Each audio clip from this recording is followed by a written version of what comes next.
অসুবিধা হয়েছে?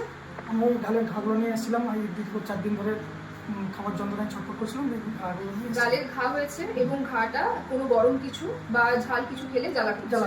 আচ্ছা, মুখ ওপেনটা কতটা হচ্ছে? মানে দুটো আঙুল ঢুকছে। দুটো আঙুল, জাস্ট দুটো আঙুল ঢুকছে, তার বেশি ওপেনিং হচ্ছে না।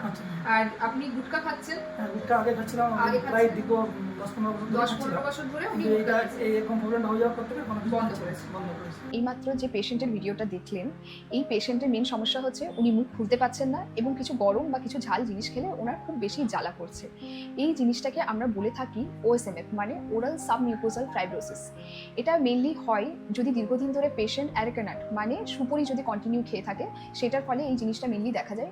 সুপরিতে থাকে অ্যালকালয়েড, যেটা প্রাইমারি ফ্যাক্টর হিসেবে কাজ করে এই OSMFটা হওয়ার জন্য।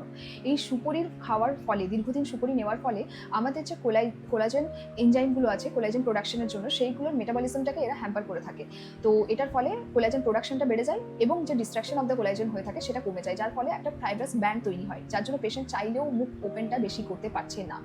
তো এটা আমরা কিভাবে ট্রিট করব? ফার্স্ট আমাদেরকে পেশেন্ট কাউন্সিলিং করতে হবে, মানে পেশেন্টকে হ্যাবিট কুইট করতে হবে, টোব্যাকো বা ব্রিটেল নাট বা কোনো ফর্মে যেন কোনোভাবে কিছু না নেয় সেটা দেখতে হবে। সেকেন্ড, আমাদেরকে এক্সারসাইজ রেকমেন্ড করতে হবে, বিভিন্ন টাইপের এক্সারসাইজ আছে, সেই এক্সারসাইজগুলোকে মেনলি আমরা বলে থাকবো পেশেন্টকে সেইভাবে করতে হবে। দেন আমরা মেডিকেশন আছে, কিছু অয়েন্টমেন্ট আছে, দেন আমরা স্টেরয়েড ইনজেকশন দিয়েও পেশেন্টের মাউথ ওপেনিংটা কিছুটা ইমপ্রুভ করতে পারি।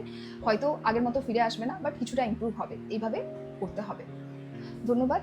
যদি ভিডিও ভালো থেকে থাকে তাহলে like, comment and share. Thank you so much.